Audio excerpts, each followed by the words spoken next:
കണ്ണൂരിൽ commissioner ഓഫീസിലേക്കുള്ള youth ലീഗിന്റെ മാർച്ചിൽ സംഘർഷം. 2 തവണ പോലീസ് ജലപീരങ്കി പ്രയോഗിച്ചു. ഇപ്പോൾ വീണ്ടും ജലപീരങ്കി പ്രയോഗിക്കുന്നു എന്നാണ് കരുതുന്നത്. വലിയ സംഘർഷ സാഹചര്യമാണ് അവിടെ ഉണ്ടായിരിക്കുന്നത്. മുഖ്യമന്ത്രിയുടെ രാജി ആവശ്യപ്പെട്ടുള്ള യൂത്ത് ലീഗിന്റെ പ്രതിഷേധമാണ് സംഘർഷത്തിലേക്ക് നീങ്ങുന്നത്.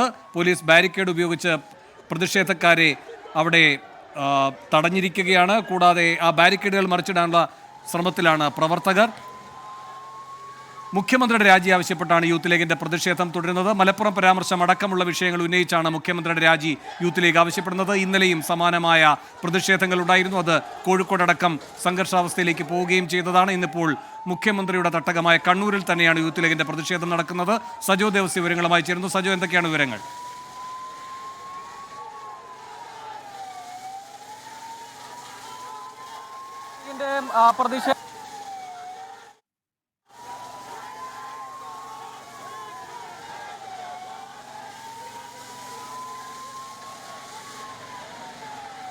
സജോ ദേവസ്യ വിവരങ്ങൾ നൽകാൻ അല്പസമയത്തിനകം ചേരും. ഇപ്പോൾ പ്രേക്ഷകർ കാണുന്ന ദൃശ്യങ്ങൾ യൂത്ത് ലീഗ് പ്രതിഷേധത്തിൻ്റെതാണ്.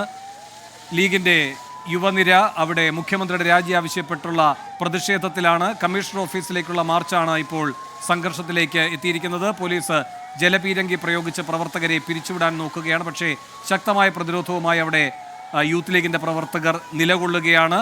മുഖ്യമന്ത്രിയുടെ രാജി ആവശ്യപ്പെട്ടുള്ള യൂത്ത് ലീഗിൻ്റെ പ്രതിഷേധമാണ് തുടരുന്നത്. മലപ്പുറത്തെ പറ്റിയുള്ള വിവാദ പരാമർശം, അതിൽ മുഖ്യമന്ത്രി ഇന്നലെ വിശദീകരണം നൽകിയെങ്കിലും പ്രതിഷേധത്തിൽ നിന്ന് പിൻവാങ്ങാൻ ലീഗ് യുവനിര തയ്യാറല്ല. കാരണം ഇപ്പോഴും മുഖ്യമന്ത്രിയുടെ പല പ്രതികരണങ്ങളും വിശ്വാസയോഗ്യമല്ല. പല കാര്യങ്ങളിലും കൃത്യമായ മറുപടിയും അദ്ദേഹത്തിനുണ്ടായിരുന്നില്ല. അതുകൊണ്ട് തന്നെ പ്രതിഷേധം തുടരുകയാണ് യൂത്ത് ലീഗ്. സജോ ദേവസ്യയുണ്ട് വിവരങ്ങൾ നൽകാൻ. സജോ, എന്താണ് ഇപ്പോഴത്തെ സാഹചര്യം? പോലീസും തമ്മിൽ തർക്കവും കയ്യാങ്കളിയും ഇപ്പോഴും തുടരുകയാണ്. 3 തവണ പോലീസ് ഇതിനകം ജലപീരങ്കി പ്രയോഗിച്ചു. പക്ഷേ പ്രവർത്തകർ പിരിഞ്ഞു പോകാൻ കൂട്ടാക്കിയിട്ടില്ല. ഇപ്പോഴും പ്രതിഷേധവുമായി തുടരുകയാണ്. സംഘർഷ സാഹചര്യം ഇവിടെ നിലനിൽക്കുന്നു എന്നതാണ്. പോലീസ് പക്ഷേ കടുത്ത ബലപ്രയോഗത്തിലേക്ക് കടന്നില്ല. ആദ്യഘട്ടത്തിൽ 3 തവണ ജലപീരങ്കി പ്രയോഗിച്ചതിന് ശേഷം പ്രവർത്തകരെ പിന്തിരിപ്പിക്കാനുള്ള ഒരു ശ്രമം പോലീസ് നടത്തി. ആ ഘട്ടത്തിലാണ് പ്രവർത്തകരും പോലീസും തമ്മിൽ കയ്യാങ്കളിയും വാക്കേറ്റവും ഉണ്ടായത്. പോലീസ് കടുത്ത നടപടികളിലേക്ക് ഈ ഘട്ടത്തിൽ ഇതുവരെയും കടന്നിട്ടില്ല. പക്ഷേ ജലപീരങ്കി പ്രയോഗിക്കുകയും പിരിഞ്ഞു പോകണമെന്ന് ആവശ്യപ്പെടുകയും ആദ്യഘട്ടത്തിൽ ചെറിയ തോതിലുള്ള ബലപ്രയോഗത്തിനെ മുതിരുകയും ചെയ്തു. പക്ഷേ പ്രവർത്തകർ അതിന് തയ്യാറായിട്ടില്ല എന്ന് തന്നെയാണ്. യൂത്ത് ലീഗ് പ്രധാനമായും മുന്നോട്ട് വെക്കുന്നത് ഈ അഭിമുഖ വിവാദത്തിലടക്കം മുഖ്യമന്ത്രി വിശദീകരിച്ചെങ്കിലും അതിൽ തന്നെയും മലപ്പുറത്തിനെതിരായ അധിക്ഷേപം തന്നെ മുഖ്യമന്ത്രി നടത്തി എന്ന നിലപാടിൽ യൂത്ത് ലീഗ് ഉറച്ചു നിൽക്കുന്നു. മറ്റൊന്ന്, ആഭ്യന്തര വകുപ്പിനെതിരായ ആരോപണങ്ങളും മറ്റും ചൂണ്ടിക്കാണിച്ചുകൊണ്ടാണ് സംഘപരിവാർ താല്പര്യമുള്ളവരെ ആഭ്യന്തര വകുപ്പ് സംരക്ഷിക്കുന്നു, ആ നിലയിലുള്ള പ്രവർത്തനങ്ങൾ തുടരുന്നു എന്ന ആരോപണവും ഉന്നയിക്കുന്ന 2 വിഷയങ്ങളാണ് പ്രധാനമായും യൂത്ത് ലീഗ് മുന്നോട്ട് വയ്ക്കുന്ന മുദ്രാവാക്യങ്ങൾ, ഈ പ്രതിഷേധത്തിന്റെ മുദ്രാവാക്യങ്ങൾ എന്ന നിലയ്ക്ക് അല്ലെങ്കിൽ വിമർശനമായി ആരോപണമായി അവർ മുന്നോട്ട് വെക്കുന്നത്. വലിയ തോതിലുള്ള പ്രവർത്തകരുടെ പങ്കാളിത്തത്തോടുകൂടി തന്നെയാണ് യൂത്ത് ലീഗിന്റെ പ്രതിഷേധം മാർച്ച് തുടരുന്നത്.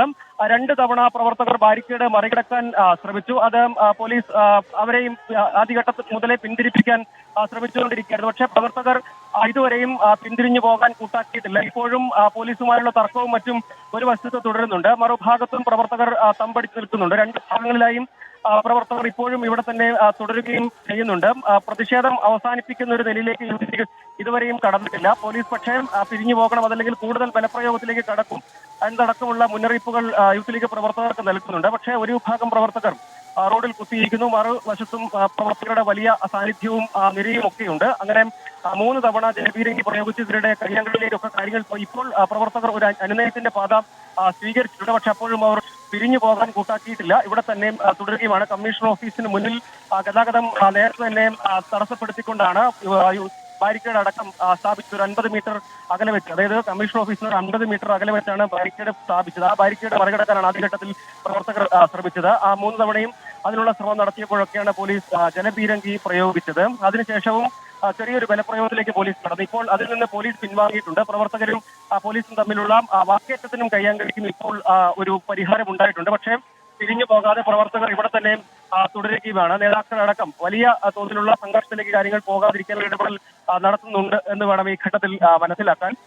അവിടെ കുറേയധികം പ്രവർത്തകർ റോഡിൽ തന്നെ കുത്തിയിരിക്കുന്നുണ്ട്. അപ്പോൾ പ്രവർത്തകരെ അഭിസംബോധന ചെയ്ത് നേതാക്കൾ സംസാരിക്കുകയാണ്, അതിലേക്ക് കടക്കുകയാണ്. ഇപ്പോൾ സംഘർഷത്തിന് നേരിയായോ വന്നിട്ടുണ്ട്. പക്ഷേ പിരിഞ്ഞു പോകില്ല, ഇവിടെ പ്രതിഷേധമടക്കം തുടരുന്നു എന്ന നിലപാടാണ് യൂത്ത് കോൺഗ്രസ് ഇപ്പോൾ യൂത്ത് ലീഗ് ഇപ്പോൾ സ്വീകരിക്കുന്നത്. വേണം സജോ, ഇന്നലെ കോഴിക്കോടും പോലീസിനെതിരെ വലിയ പ്രകോപനപരമായ നീക്കം യൂത്ത് ലീഗ് പ്രവർത്തകർ നടത്തിയിട്ടും പോലീസ് ലാത്തിചാർജിലേക്ക് കടന്നില്ല.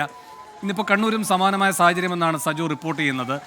മലപ്പുറം പരാമർശമാണ്, ന്യൂനപക്ഷങ്ങൾക്കെതിരായ നീക്കമെന്ന വ്യാഖ്യാനമാണ് ഉണ്ടായിരിക്കുന്നത്, യൂത്ത് ലീഗിൻ്റെ പ്രതിഷേധവുമാണ്. അതുകൊണ്ട് ആ ആക്ഷേപത്തിന് അടിവരയിടുന്ന തരത്തിൽ പ്രകോപനപരമായി ഒന്നും ചെയ്യേണ്ട എന്ന് പോലീസിന് നിർദ്ദേശമുള്ളത് കൊണ്ടുകൂടിയാണോ ഈ സംയമനം? വേണു, അങ്ങനെ തന്നെ കരുതണം. അതായത് നമ്മൾ മനസ്സിലാക്കുന്നത് പ്രകാരം പോലീസ് യൂത്ത് ലീഗിൽ പലയിടങ്ങളിലും ഇതിനകം തന്നെ പ്രതിഷേധ മാർച്ച് സംഘടിപ്പിച്ചതാണ്. സാധാരണഗതിയിൽ പോലീസ് സ്വീകരിക്കുന്ന ഒരു സമീപനം ഈ പ്രതിഷേധ മാർച്ചിനോട് പോലീസ് സ്വീകരിക്കുന്നില്ല. ഇത് കേരളത്തിൽ പ്രധാനപ്പെട്ട ഒരു രാഷ്ട്രീയ ചർച്ചയായി ഇതിനകം മുസ്ലിം ലീഗും വിവിധ സംഘടനകളും വിവിധ ന്യൂനപക്ഷ സംഘടനകളും ഒപ്പം UDF ഒരു പ്രധാനപ്പെട്ട രാഷ്ട്രീയ ആയുധമാക്കി ഈ വിഷയത്തെ മാറ്റിയെടുത്തിട്ടുണ്ട്. ഒപ്പം മുസ്ലിം ലീഗ് നേരത്തെ തന്നെ തെരുവിലേക്ക് പ്രതിഷേധം ശക്തമായി വ്യാപിപ്പിക്കും എന്ന നിലപാട് സ്വീകരിച്ചതാണ്. ഇതോടൊപ്പം PV അൻവർ അടക്കം ഒരു വശത്ത് വിമർശനം ഇതേ വിഷയത്തിലടക്കം തുടരുകയും ചെയ്യുന്നുണ്ട്. CPIM-നെയും LDF-നെയും സർക്കാരിനെയും സംബന്ധിച്ചിടത്തോളം രാഷ്ട്രീയമായും തിരിച്ചടിയാകുന്ന നിലയിലേക്ക് ഈ വിവാദം വളർന്നിട്ടുണ്ട് എന്നതൊരു വസ്തുതയുമാണ്. അതുകൊണ്ട് കൂടുതൽ പ്രകോപനത്തിലേക്ക് പോകേണ്ടതില്ല എന്ന ഒരു നിർദ്ദേശം ഇതിനകം നൽകിയിട്ടുണ്ട് പോലീസ് എന്ന് തന്നെയാണ് നമുക്ക് ലഭ്യമാകുന്ന വിവരം. അതുകൊണ്ട് സജോയാണ് വിവരങ്ങൾ നൽകിയത് കണ്ണൂരിൽ നിന്ന്. അവിടെ മുഖ്യമന്ത്രിയുടെ രാജി ആവശ്യപ്പെട്ട് യൂത്ത് ലീഗിന്റെ പ്രതിഷേധം തുടരുകയാണ്.